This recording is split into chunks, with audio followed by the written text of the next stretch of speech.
Aye.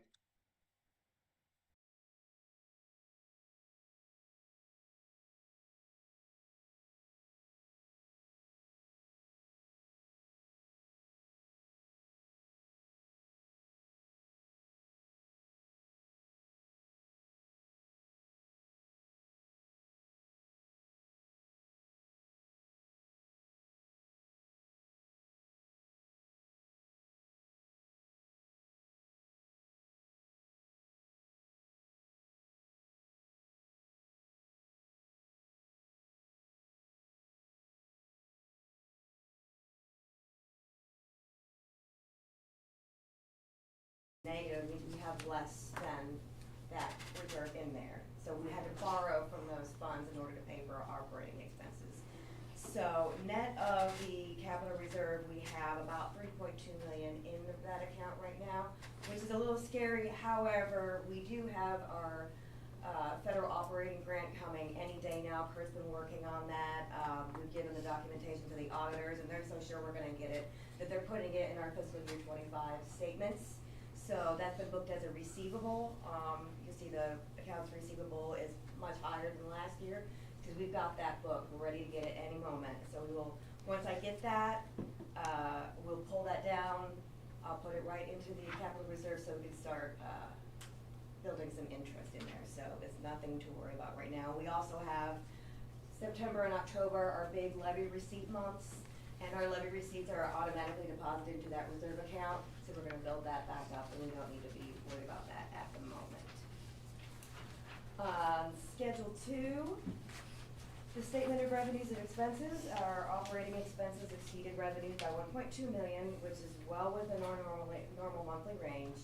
We are showing over budget for the month, namely in services and miscellaneous expenses, but that's largely due to timing of payments. The budget's annualized, so some months will be higher, some months will be lower, and it'll kind of equalize as the year goes on. On Schedule 3, there is one small typo. It says fiscal year 26 compared to fiscal year 24. That is actually 25. That's something I didn't update, so I will fix that for next month. Our levy receipts. July was a light month, 85,000, but we rebounded in August with 558,000, which puts us ahead of August last year by 43,000, or about 7%. And again, I expect September and October to be good months for us. Anybody have any questions? Thank you, Jessica. You. Okay. Item number 4, do we have any invoices? Have any invoices in excess of $5,000? All right. Okay, Kurt, insurance report. Good morning, everyone. We had one additional claim for the month of July. It was a fender bender. One of our drivers actually backed into a vehicle. No additional closed claims this month. We're still working on a few of them. And currently we have no one on workers' comp. Oh, So very that's nice. that's my report. Anyone have any questions? Are you gonna talk about the Kanawha school bus incident? Sure. Yeah, so last Friday on the first day of school, we had an incident. I'm really proud of our operator for how he responded to this. It was kind of a slow news day, so we got it covered quite a bit, but it was up on Gordon Drive. We were coming around the turn. Our driver saw the school bus approaching and took evasive action and actually stopped our vehicle. The school bus kind of sideswiped us, ripped off our back bumper. Their driver got out and spoke to our driver, but then there were students on board who were safe, and we had one passenger who was not injured. Fortunately, the driver of that school bus did get back into the bus and drove off. You know, the protocol for us is we stick around till Metro shows up, and that's a big deal. You have a CDL, consider a hit and run. That's really unfortunate. So thankfully, in this situation, you know, our driver responded completely appropriately, called in dispatch immediately, got Metro there on scene, stuck around. Their driver didn't. So that was kind of a bigger news story, unfortunately. And our supervisor did a great job of getting information back to us in a common manner. Obviously, anything like that, news caught on immediately. Yeah,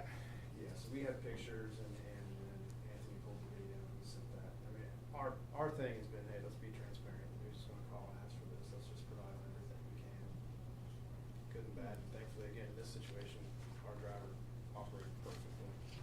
Who covers the repair costs? It'll be submitted through insurance, right? I mean, I'm waiting for an estimate from our garage, and then I'll contact them. But the expectations they would pay for that. Correct. Were they cited for the incident beyond the fact that the guy left? Or Yes. or person They left? were cited, yes, they were cited for the accident, and because they considered that a hit and run. Yeah, which is one of the most extreme things you can do in a CDL. Which is unfortunate, because I think he was like a 22-year-old. We had that incident Driving. yesterday too, and I know, I'm in sure as Hoover. bus drivers, and he was wondering about the training process. Yeah. Yeah, that's what, when the news came, I asked about it, and I said, I can't speak towards Kanawha County Schools, I can speak towards what our process is, and I'm proud that we followed it, and I would hope that their processes are even more stringent considering they have kids on the bus. Yeah. And it's important for any CDL driver, and this is why we preach to stay at the accident, stay at the scene, no matter how minor it is. They cite you for that, you can lose your CDLs for up to a year. And, Wow. So it doesn't matter how minor it is, you need to, and that's why we always tell them to stay at the scene. Yeah. And then other than that, yesterday we had a small accident, it was reviewing the tape, looks like a driver ran a red light or stop sign, and collided with one of our buses. Bus was able to be driven back here, so it wasn't major, but again, every time that happens, it's a hit for us, because it's a vehicle down, and we gotta spend money to fix. Yeah. All right, operations. So in operations report one, we saw a 3% decrease in ridership from July of 25. That's in large part due to the combination of decrease on the fixed route and then the SOAR program. The SOAR program has changed in this past year as far as how we schedule trips. The SOAR program wants us to go through NEMT first, try to reduce the costs of the SOAR grant to make it more sustainable. And that's the biggest reason there for that decrease. The other metrics there for on-time percentage, or on-time performance, the revenue, passengers' revenue hours remain pretty steady. Go to operations report 3. Added 2 columns there from our last meeting to display the no-shows and cancellations. This past month, the no-shows were a little below average from the previous fiscal year. And cancellations there were a little above average. So we can continue to monitor these 2 columns to try to decrease our no-shows especially. Those are the ones that cost us money when we drive out to the pickup location and then the passenger doesn't come out. Cancellations we can deal with. That could be a cancellation of 2 to 3 hours before the trip or 2 to 5 days in advance before the trip. Jacob, we let the board know kind of the policy if you are a passenger who has multiple no-shows, how that works out. 'Cause that's our only enforcement, really, when you say we're gonna try to lower no-shows. Right. How are we gonna educate the passengers that if they don't show up, there's a Right. penalty? So we have a no-show policy. If we see a passenger is a habitual no-show, we go back to the past couple months to look at their trip history. And if the no-shows are 10% of their trips, then that's when the enforcement begins. We'll send out a warning letter to indicate they are teetering that level there. And then if they continue the behavior, then you're looking at suspension of service. Okay. Other operation news, on Monday, this coming Monday, is when we're launching our new fare capping account-based ticketing system. Brianna, before she left, she came up with a great communications plan. Sorry if I spilled some news. But No, I Oops. forgot to admit, Oops. to say that. You may notice, or by me calling to say, hey, the board meeting's happening, I forgot to mention that Brandon Warner, our communications director, is taking a position at the HEPC, the Higher Education Policy Commission. She kind of offered her dream job and took it. And we're proud of her, but obviously it stings because we've got a lot going on right now with communications out to our passengers. So we're kind of working double time on that and interviewing some great candidates this week and last week. So we'll move forward with that. But sorry, I should have mentioned that before the meeting started. She came up with a great plan for us to use, which which started actually, I think, a couple of weeks ago with some social media posts of the changes for the passengers, how they can benefit from the change. And this week, we've been at the city center having pop-up events to help educate the passengers between their transfers, giving out the blue cards to them. Because here soon, those blue cards will have a price associated with them. But to help promote the program, we're giving them away at the beginning. It's been well received. A lot of passengers are excited about not having to pay in advance for a bus pass.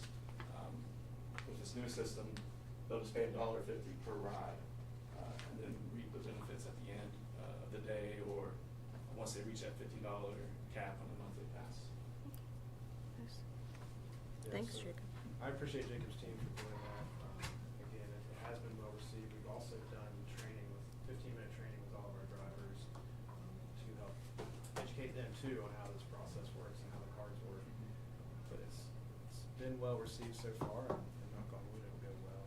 If you are at the city center or before you leave today, you'll see the TVMs, the ticket vending machines. It looks kind of like an ATM. It's KRT branded, and that's where they put in their money and select their cards and load up their KRT blue cards. Nice. Question, to the extent that we talk to the folks with the SOAR program, I mean, do we have an idea when this is gonna stabilize? I mean, that decline in revenue and ridership is pretty dramatic. We're getting mixed reports. Talking with the Charleston Treatment Center Clinic, they're telling us, the passengers, that the funding is going away this September, or end of September. But with the SOAR program, our contacts are there, they haven't heard any wind of that. Yeah, so the entity that works with the West Virginia, the Public Transit Association, who manages the SOAR program for us, last year, she was able to go out and successfully got an extra $1 or $1.2 million for the program. So from DHHR to subsidize even more that program. At the end of the fiscal year, there was actually almost $1 million left over. So it was one of those, they asked us to cut back on what qualified as a SOAR ride instead of taking them to grocery stores, et cetera. It was just to the treatment. They asked us to try to push it towards the non-emergency medical transport to save money. But then they ended up in a position where they didn't spend all the money they got, which to the legislature sometimes looks bad.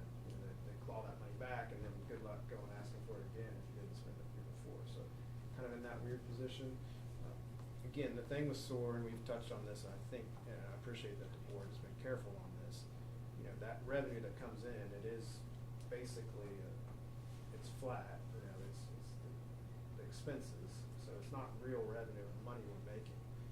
The issue and the concern with that program potentially going away is there are employees, there are more on-demand drivers here now than there were 5 years ago, and it's directly associated with that SOAR program going there. So that's the concern for us, is if that were to go away or dry up, you know, does the demand for microtransit and KRT Plus make up for it?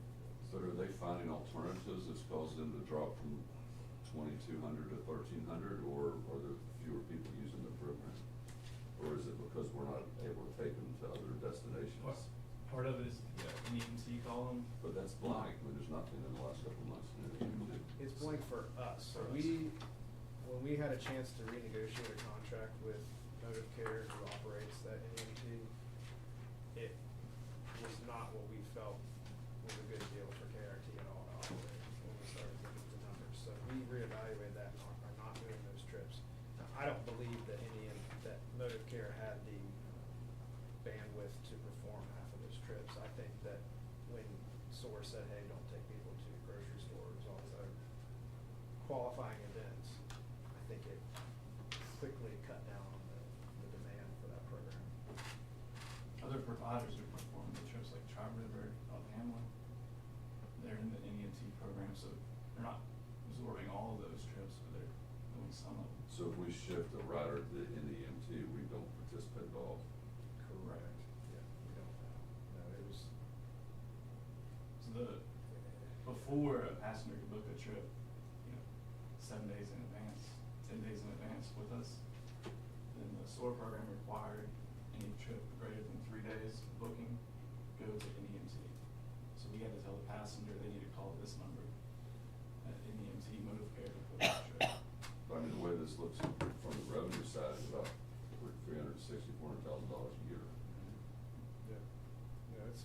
that will dictate, that demand will also dictate how quickly we fill those positions for the drivers, so that's the only part where we can make up for that, essentially. But we need those drivers if we're gonna support the KRT Plus, don't we? If the demand for the KRT Plus, especially adding 3 new zones, would warrant us needing that, and the on-time percentage and the completed rides will kind of teach us that as we go. Now, is there a chance that the SOAR drops down, therefore we're able to perform better for those? Yes. If not, then we'd still need to bring people on. That's the tough scenario.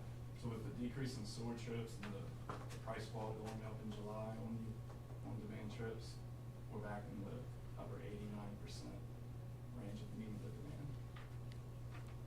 Yeah, we had assumed, hypothesized that once that paywall was live, that some of the demand from especially the city park area, et cetera, would go down for KRT Plus, and it did. They're riding the bus. That's why when we made those changes, we kept that portion of the Northgate Run, the city park portion. All right, thanks, Jacob. All right, maintenance facility update. We don't really have anything new going on, just getting these transit vans. We had to order about 16 fare boxes for the new transit vans, put the rest of them in service. That's just so we could securely transfer the fare box cash from the vehicle to our safe. The fare boxes that we had were, the cash boxes don't lock when you take them out, so we just had to do an extra security measure to get those. So once we get those installed, all of them should be on the road, hopefully the next couple of weeks. Yeah, we're still tracking. September 27th is the date we're looking at, and we should know from the grant, the FTA grant for our facility. Just keep crossing our fingers, holding our Yeah. breath until then. Okay. What's the status on the RFP on the bids? So you're getting ready to go out. And when will those bids be received? They should be in 60 days within advertisement, so it would be, what, November? Okay. October. We just had a project bid out up at the airport. They were shocked at the number of contractors Yeah. interested in it, so hopefully there's good interest and reasonable prices. Absolutely. All right. Budget amendments. Jessica? Yes. Travis, do you have that file I emailed you today? Budget amendment? It's on the end of the report, right there.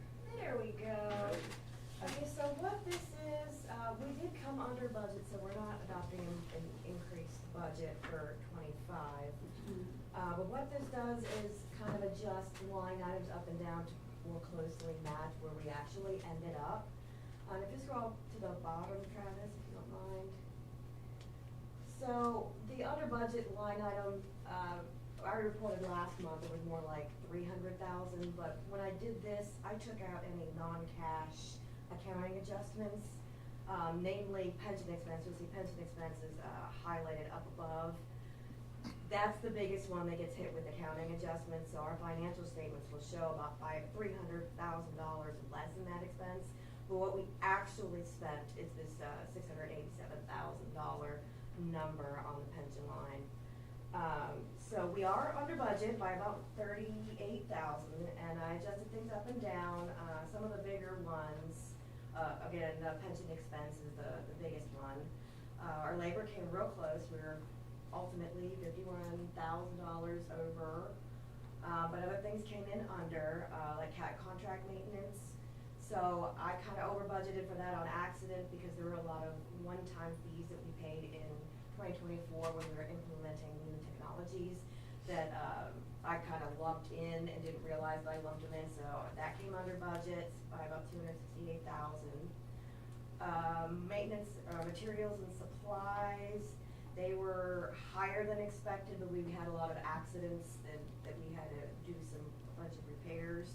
But you'll see that offset by the casualty and liability costs were a lot lower.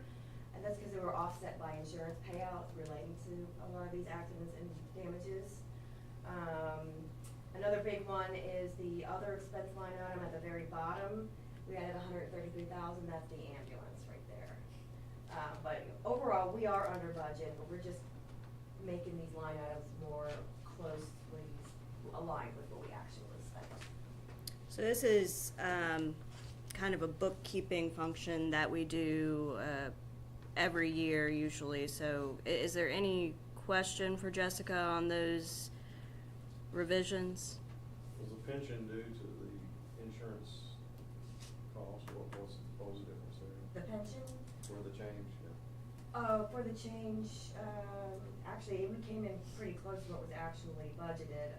What I was referring to is more what I reported last month, as our expense was a lot lower than what we actually spent because of the actuarial adjustment, which doesn't affect the cash flow that we send out, it's just an accounting thing. Okay. All right, I think we need a motion to approve those amendments and revisions. so second. All right, there's a motion and a second. Is there any further discussion? If not, all those in favor, please say aye. Aye. Any Aye. opposed? All right. Okay, we have a guest today, Jeff Mace from RIC. And Sean, you want to introduce him and give us a Yeah. little bit of a preview? Exactly. So first, I appreciate Jeffrey for being here. RIC, which is the Regional Intergovernmental Council, is the MPO that KRT and really all of the entities that have, whether it's grant dollars or projects that happen in the metro area, run through RIC. And Jeffrey reached out, Transportation Director at RIC, and reached out and said, hey, I think there's some programs that KRT could partner with RIC on, or some potential grant funds, et cetera, that he'd love to talk about. And I said, well, I'd love to give you the floor at the board meeting to kind of go over what you think we might be interested in and see how we can potentially partner going down the road on this. So Jeffrey, thanks for being here. Sure. And to kind of elaborate, when KRT probably knows a little bit more about Rick since you've hired 2 of the last 3 people in my position that's been here. But one thing, when we get our planning funds, it's a split that comes from FHWA, Highways, and FTA. And Division of Highways puts it in a bucket and says, here's how much your money is. And I went and calculated a rough estimate of how much is actually split. And about 18% of our planning funds, which is almost $200,000, comes from FTA. And we usually spend about 3 to 5% on transit. So as someone who supports transit, who thinks it's essential to our transportation and our communities, I'd like to see us be able to do more with KRT where we can make that work. So that's my initiative behind this. So I kind of had 3 topics that kind of came up that could be useful, that mixes KRT and our goals, which is in transportation, but we also have to look at land use, housing, and those elements. So these kind of help our goals, and I think it will support KRT. So the first one of those was, as you all know, in 2023 and 2024, you did your COA analysis that was really focused on getting your finances to where your cash flow is stable. That's an extremely important step. You know, Kimley Horn did your study. They came out with some good results, and you're making progress on that. It didn't really look at your fixed route network and how you could enhance the service between KRT Plus and re-looking at the fixed route based on where things have changed over the years. So, you know, it looked at these routes aren't performing, we'll cut, we'll enhance our good lines, those all made sense. What I suggested to Sean is that Rick and KRT could partner to do another study that looks at redesigning the bus network under a lot of modern bus network design principles, which is access-based. And that could reduce the number of trips going into downtown Charleston that are duplicative and run through all the stoplights and slow the buses down, and things like that. I reached out to a consultant I've talked to. That's about a $250,000 project for a service the size of KRT. So what I proposed to Sean was we combine KRT and our planning funds. If we wanted to do it in one fiscal year, which is our preferred method, we can split 50% RIC, so $125,000 from RIC, 40% from KRT, $100,000 from KRT, and then the state provides 10% match for us as well. So the remainder would come from the state. We would have an options to reduce the KRT amount if we split it over 2 years. That is an option too. And if it's something that the management team and the board is interested, we can come up with a couple different proposals for that. As part of that, there's another funding source at Division of Highways called CMAQ. It's Congestion Management Air Quality. There's 2 pools of CMAQ money. One of them can only be used in a handful of counties in West Virginia. It's about $4 million a year to that subgroup, and about $16 million to that whole group. And the state has trouble finding projects that qualify. And CMAQ, interestingly, can be used for transit operations at an 80-20 split, but it has to be used for new incremental service that improves congestion or air quality. Fundamentally, if you make a frequent bus route, so if you really, we're looking at the 1, 2, and 3 lines in reality. If you were to up those to 15 minutes or 10-minute headways, and you can show that's when bus ridership really starts taking off on the lines when they're frequent. So that money could be used with 80% federal, that you can enhance that service. That's much better than the 50-50, 5307 fund you have. We think that if you combine a network redesign that looks at your 2 alternatives, what your baseline is, plus adding some CMAQ funding if we can find the right local match, then that's a good way to combine those 2 programs. What was the next one? Our sub-allocated funding.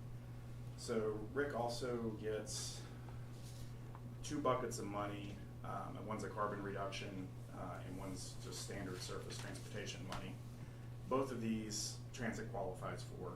This is capital money. So we'll be doing a new call for projects. I've rewritten the guidelines for them. Our main focus is trying to get plans that have been adopted and implemented. So which may hurt KRT a bit, but last time we did this, we didn't get enough requests for all the money. So depending on our budget, we have about $6 million, $3 million each in these buckets. This could be used for bus shelters, other capital improvements, potentially buses, things like that. I just wanted to give you all a heads up. If there's some smaller scale capital projects you all need, it could be a good program to apply for, and it's 80-20 as well. The last one was BRT. So I'm personally, we get lots of comments in public meetings of why don't we have rail? Rail's never going to work in Charleston in our current demographics because it's $100 to $200 million per mile. The ridership doesn't exist. You can't build a $2 billion railroad line and make it make any sense. BRT is an alternative that qualifies as fixed route transit. So BRT, if you're not familiar with, requires certain upgrades to streets, signaling, and other things that really puts the bus first on a corridor.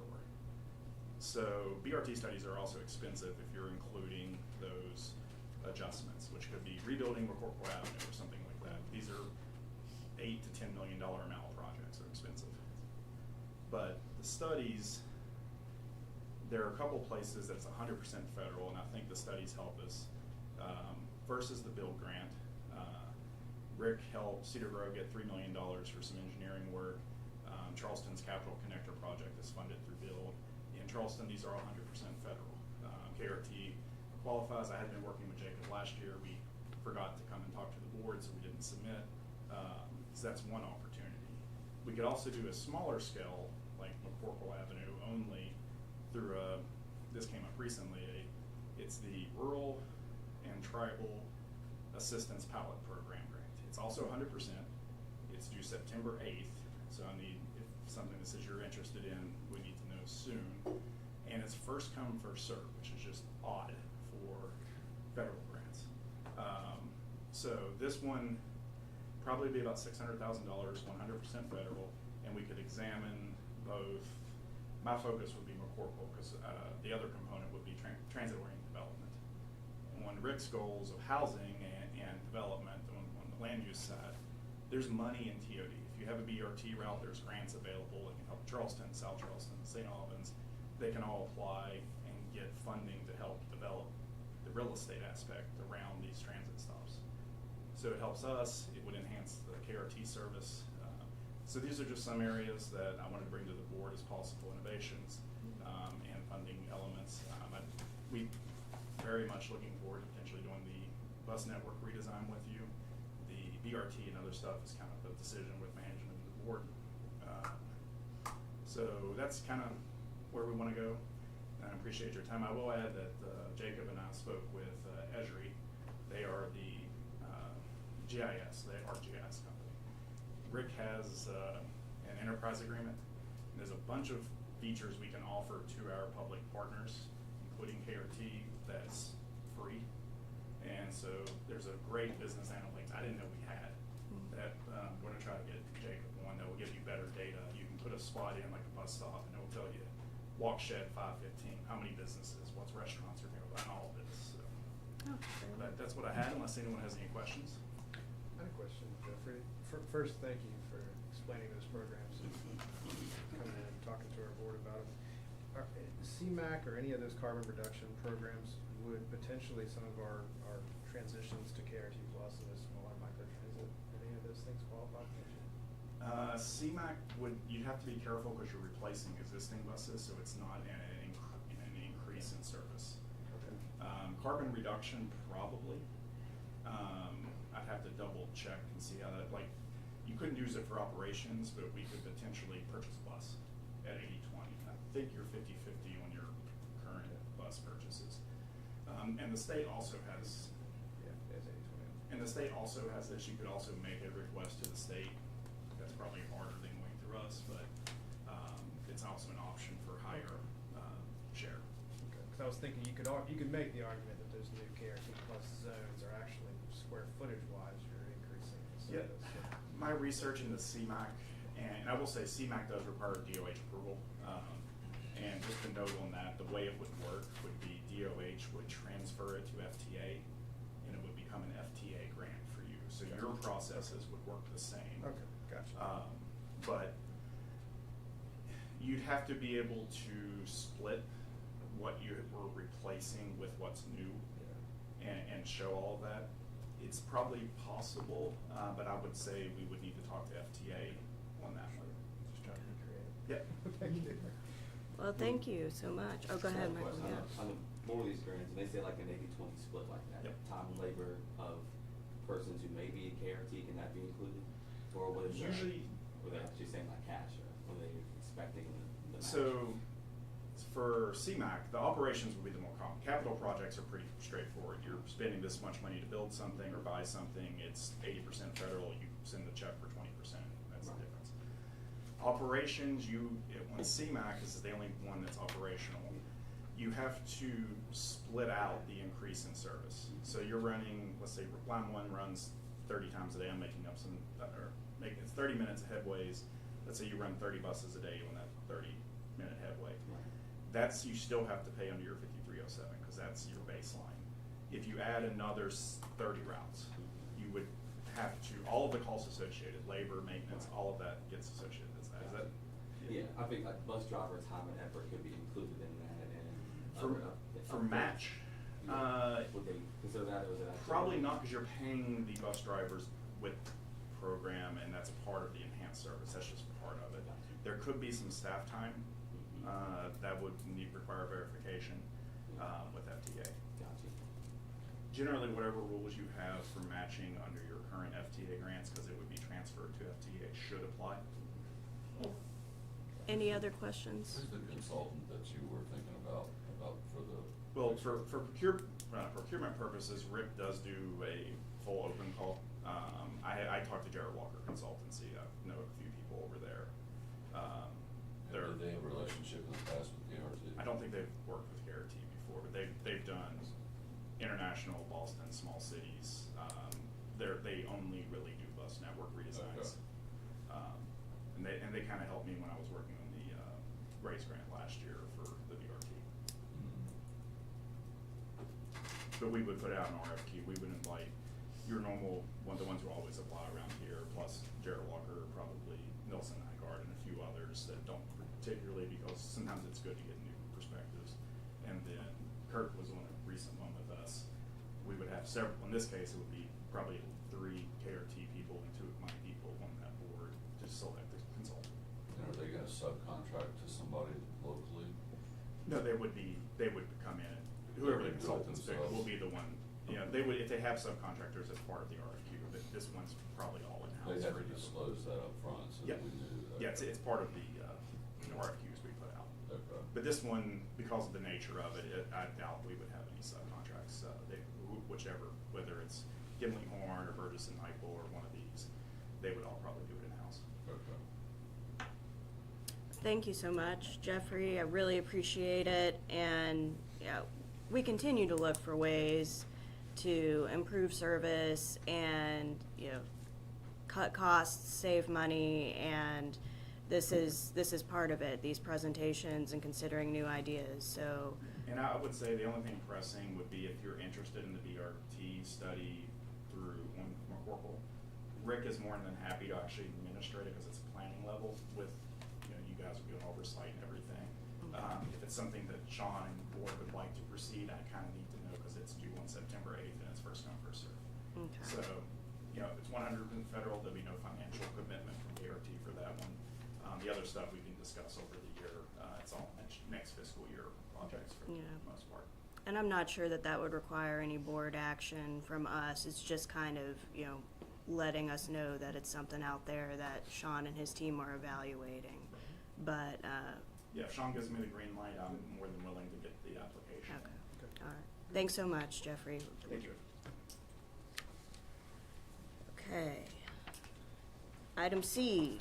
Sure, so Jacob and I will tag team this one. This is the consideration of fixed route fare waivers for paratransit eligible passengers. It's a lot of words to say that this, across the country, there have been some efforts to help with cost savings that looks at some of the more expensive operations that transit entities do. And obviously our paratransit, going picking up people and taking them from A to B, it is expensive. This is the consideration of a program where if you qualified for what we've historically called CAT trips, if instead you use the bus service, you would actually be able to ride the bus for free. Those buses are already running.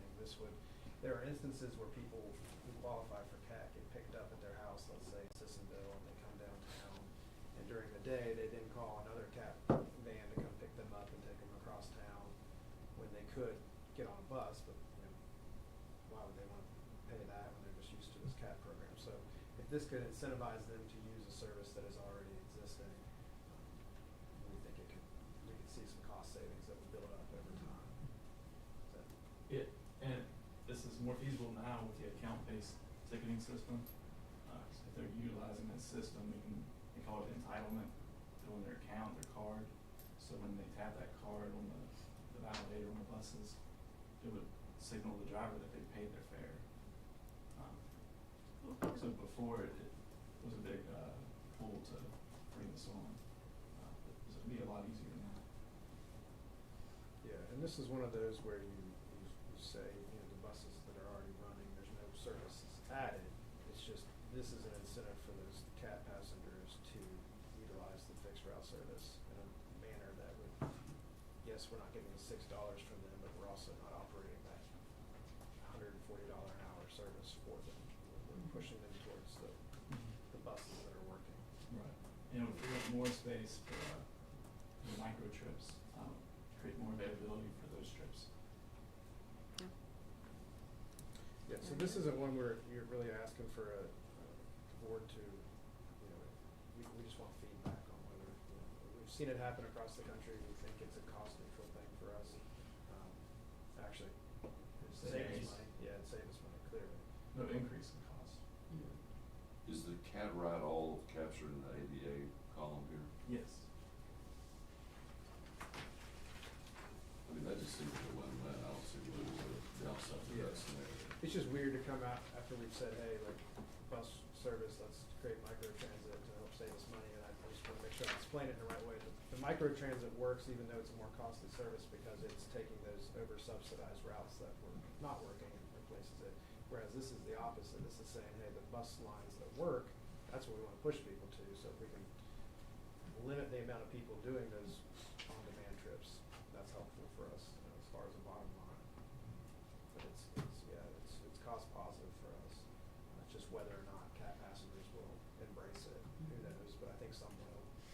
Will this maybe push some riders that don't qualify for CAT to go and get that endorsement? I don't know how hard that is. That's the only concern concern. I wouldn't want them to see this as like a cheat code to get free rides. But I mean, there's a by the bike. stopgap measure there that they have to qualify for They the have to service. qualify, yes, we, And it's they not can- we don't just rubber stamp or applications, I mean, they go through the process and. They can't turn that feature on themselves, they would one of us would have to go into the back end of the software to turn it on. They come in with a pretty stringent application. Now, the devil's advocate thing there, I would say, is that the CAT application is set up in a fashion that if you are able to make it to the fixed route line, you traditionally don't qualify for the fixed route, for the CAT program. Because it's for individuals who have some type of limitation where they can't get to the bus line, so. If That you're a sounds CAT just- passenger, how do you, It's how do just you get super to the bus line? subjective. I mean, if I'm a block away, but I'm having no mobility, Mm-hmm. I'm not really close enough to do anything with that fixed service. But if I'm Yeah. 3 blocks away and I maybe have some impairment that I can still get to the bus service, who's making those decisions? I Well, wouldn't and be so, the one. yeah, so the application, and that's tough because it asks about like where you live and are you within a certain distance of a bus stop? But you know, that's, again, you're right, it's situational and subjective. You could get in the car and someone drops you off somewhere and now you're right in front of a bus stop. And those are the scenarios where someone who would qualify for CAT could then, walk outside and get on the bus. And all of our buses obviously are ADA compliant, so they could experience the same ride. It would just be, they would save their $6 and we would save the entire $134 in service hours for that, so. So would it look like in theory, say I live up on Montrose, and I'm impaired from getting down the bus route, could it be kind of like the on demand, would that cover getting them from Montrose down to the route, and they would still have no fee? They would still have to pay for that first leg of the trip, Mhm. when they got to McCorkle Avenue, that trip would be free. Yeah, Okay. and then later in that day, if they wanted to take a ride that was just fixed route to fixed route, Gotcha. they would be free. Yeah, so it'll still be like $5 to get from their house to down there. It would be $1.50 if it's the KRT Okay. Plus or the micro service. Okay, Yeah. gotcha. As opposed to $6 then. Yeah, so it's both. It's a passenger friendly for the individuals who are in that program, and it's also friendly to us as far as freeing up some of the bandwidth. Yeah. I think it's a win-win as well, and just really appreciate everyone continuing to look for ways to improve service and reduce the bottom line, so. Exactly. Okay, Sure. 7D. Yeah, so this one's exciting also. So several months ago, we had a media day here before we talked about the board meeting where we made some of those changes with routes, et cetera. And Commissioner Lance Wheeler was here, and I appreciated he spent almost 2 hours here. But one of the things he was talking about was some of the initiatives that the county, so Kanawha County Commission had gone through. I know the ambulance authority recently did this, and obviously the airport did as well. So at KRT, and I'll explain the math here and what we're talking about. Currently, the employees at KRT have PIA healthcare as far as our insurance, and the majority of them pick Plan A because why wouldn't you? Because our contract says we pay 90% of healthcare premiums, up to 95% if they are non-smokers. So currently, right now, for every employee we have, because we're a non-state agency, so it's not even weighted by salary, it's just every single employee, we pay the $22,000 per year premium. KRT does. KRT pays $20,000 of that $22,000. So the difference between the yearly premium for Plan A, Plan C, is substantial. Obviously, it's about $8,000 per employee. Now, you say, okay, well, what's the catch? What's the difference between Plan A and Plan C when it comes to PIA? The difference really is about a $3,200 change in deductible. So when you go get those services, your deductible is higher. What the county and the ambulance authority and the airport has done is they've said, okay, the deductible is now $3,200 higher. They give each employee a health savings account of that difference, so the $3,200. So they would give, Valerie, here's your $3,200 for this fiscal year. And when you go to the medical appointment, et cetera, you then swipe that HSA card to pay for those services. It also is really employee friendly because it opens you up. HSAs can pay for things that just health insurance doesn't. You name it. I mean, you see all this different stuff, gym equipment, a whole bunch of stuff qualifies for HSAs. But you take almost that the company would save from switching to A to C. And you still, after you subtract the HSA to make your employees whole so that they have the same benefits and the same, actually their paychecks would get bigger because their premiums would go down and they would get this HSA account. You're still looking at saving about $4,700 per employee, which is a big deal for us. If we can provide that same level of service and same level of benefit, but save that amount of money per person, it's a slam dunk. And so that's what the county has done. The county switched over and they had 100% of their employees transition to that. They did informational seminars. Assured Partners, who is actually our insurance broker also, came and met with their employees and said, hey, here's how this works, here's how the HSA works. And what happens is the employees basically get, it's like a debit card that's their HSA. And when they go to the doctor, or if they purchase something that qualifies, they just run that. The nice thing too is that HSA account, it doesn't expire every year, so it builds. So for employees who don't use up their $3,200 the next year, now you've got $6,400. So we think moving forward, we missed the enrollment period for this year, but especially moving forward, looking at how we can maximize, make our dollar go further. This is kind of a slam dunk because PEI is going to continue to increase. We know that this year it's 16%, and the out-of-state agencies, we get hit the hardest. They hit us first because we don't really have a seat at the table, and then they make their changes to the actual in-state entities. So I wanted to bring it up because Jessica and I met with Kim Fleck, the budget director for the county, and we asked her every devil's advocate question we could about why this wasn't too good to be true. And they've done it for several years, and they've had no problems with this. So I wanted to bring it up to the board because I think it is potential cost savings. And answer any questions you guys may have. Is this optional, or is it be optional for an employee? It would be optional. The way the county did it was that they covered the Plan C with the health savings account, and they didn't cover Plan A. So that doesn't set. By definition, it was optional, but you'd be silly not to switch, right? Yeah, I mean, I'm kind of like you, it's too good to be true type thing. I'd like to look at it in more detail, or And have employees look at it sure. in more detail. Yeah, and this is just me briefing it for the first time.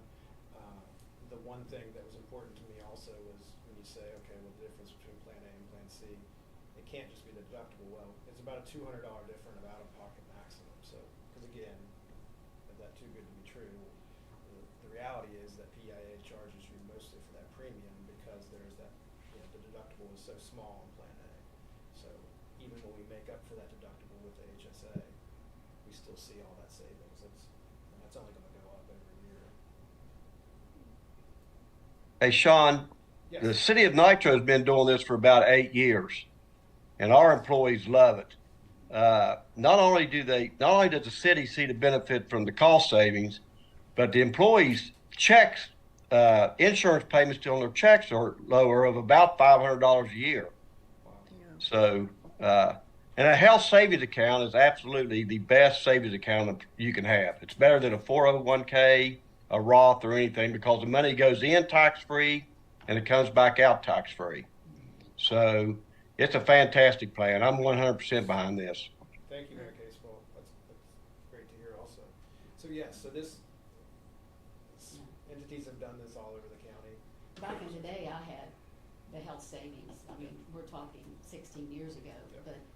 but I mean, it's like he said, it goes pre-tax, Yep. and you can use it for eyeglasses and things you don't Dental. normally use. Exactly. It helps you buy those things, and it's a good deal.